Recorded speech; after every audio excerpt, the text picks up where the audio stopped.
Hey, so, I've been talking about the elimination diet, my food allergies, and whoa, there went my mic. All of the things that I've been dealing with, and all of the new ways of eating I'm having to learn, and all that good stuff. And, so, one of the things that kind of encompasses all of this, or one of the terms that kind of encompasses all of this, is clean eating. So that's essentially what I've been doing, is clean eating.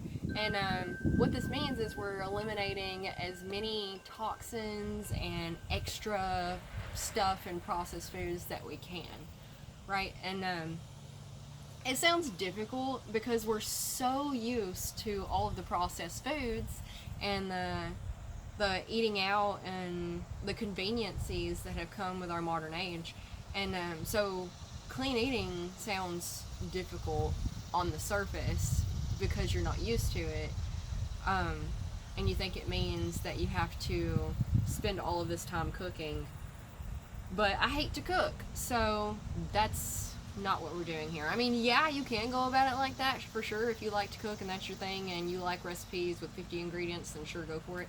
But I'm not that person. I don't like to cook. I don't like to spend time on cooking. I don't like to sit in the kitchen. It irritates me. It is stressful. I don't like it. So what I've done is I'm trying my best to makes it sound like I'm not doing it, but I'm coming up with systems that make it easy. And this has been in the form of food prep and food scheduling, and there's a hummingbird flying around my face. Planning out my dinners and my meals, and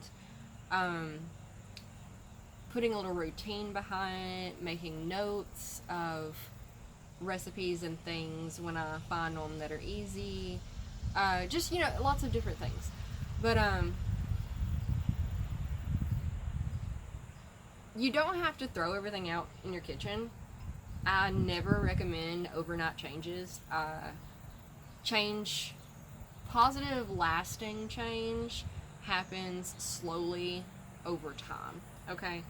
And that's what your goal should ultimately be, no matter what you're doing, is a positive lifestyle change that will last you a lifetime, not quick fixes or band-aids that we're putting on our problems. So finish out what you have in your kitchen, use it, it's fine, don't feel guilt over it or anything, just make a mental note that this is the last time you'll use this, or the next time you go grocery shopping, make some better choices than you did this past time, or that you usually do.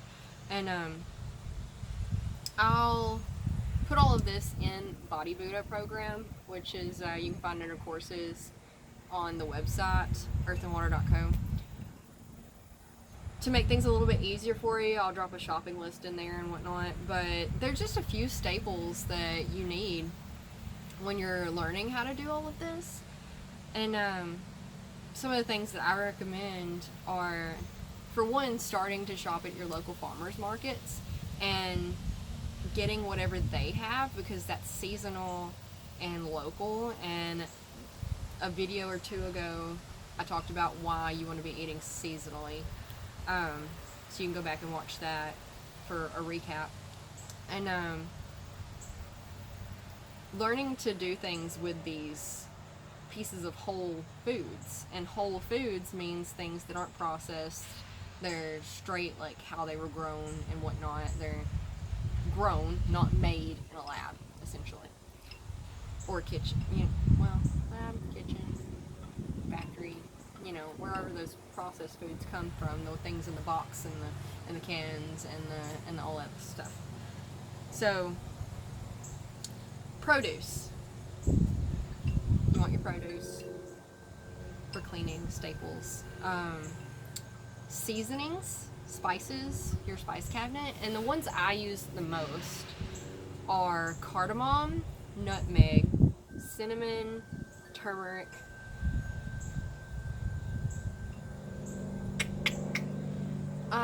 Those are the ones I use daily, and by daily I mean for real daily. I use those pretty much every day in my breakfast.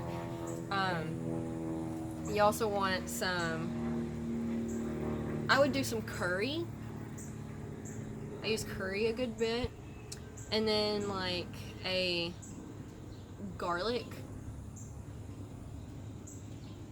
Yeah, those would be my staples. Those would be the ones that I use the most, the ones that I would highly recommend using. Because spices are expensive, y'all, and they're like, most of them are like $5 a piece, because you really do want to get the organic whenever you can. And they seem expensive on the surface, but when you're switching how you're eating and you're limiting all these things that you don't need, you're saving money, okay? And there's a whole system to it. And I highlighted it in other things like Body Buddha and whatnot. And you can always come ask me questions and stuff.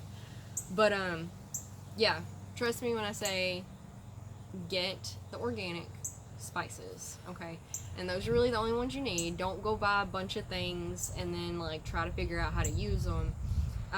I recommend that with produce, but not spices, because they're expensive and you want to know that you're going to use whatever you have.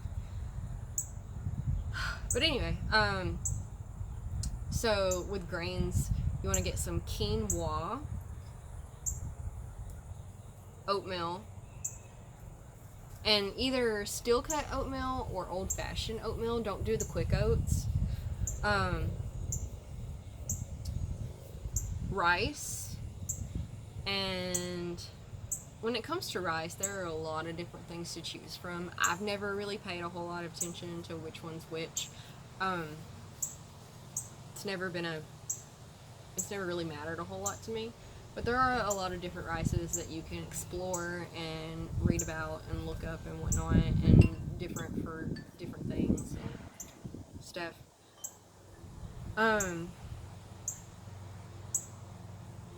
Monk fruit sweetener. So I do monk fruit sweetener instead of sugar because it doesn't affect blood sugar levels. So it's one of the healthier sweeteners. You can use it and not feel guilty about things. And you get you can order the liquid monk fruit sweetener off of Amazon, which is where I get mine. I've never seen it in a store. I've seen like the not liquid kind, the kind that looks like sugar. I've seen that in stores, but not the liquid. And I like the liquid because it only takes like 3 drops per bowl, and you've got yourself a sweet tasting meal, which is usually what I do for breakfast. I do those initial spices I mentioned with some quinoa or some oatmeal, and then a couple of drops of monk fruit sweetener and a nut butter. So I use almond butter and sunflower seed butter. I use sunflower seed butter usually with my oatmeal because it goes better with the oatmeal, whereas almond butter goes better with the quinoa. And but you can also use that in a bunch of different things, of course. Seeds, I do flax seeds, hemp seeds, and chia seeds, and these are going to give you several different benefits and whatnot. And remember, we're not talking recipes today, we're just talking staples in your pantry. But those are pretty much all you need, honestly. Beans, I try with beans, but I don't do very good with them. But they do come in handy for protein and whatnot. And to add more, like, they're really good with substituting for meat for your protein. But I will eventually get better at it. It's just, I'm just not there at the moment. But those are pretty much all you need, those things right there, to keep yourself covered in the food area of clean eating and elimination diet and all of those things for a while. And of course, you can introduce other things like other things here and there, like different vegetables, different fruits. I try to advocate for a vegan diet, but I don't judge people for non-vegan diets. So I have discovered smoked salmon. That's been a life changer for me. But I really I highly recommend this Eat Feel Fresh book. It's a cookbook, and it gives you a ton of different things that you can do with basically just those things that I told you right now, and told you just now. Well, if you have those, you can figure out a lot of stuff. And I'll be posting recipes in the Body Buddha group. Find it under courses at earthandwater.co. I'm going to link it below too, so that you can know exactly what to do with all of these staples. But yeah, so like, subscribe, comment, share, do all the things, and I'll see you in a couple days.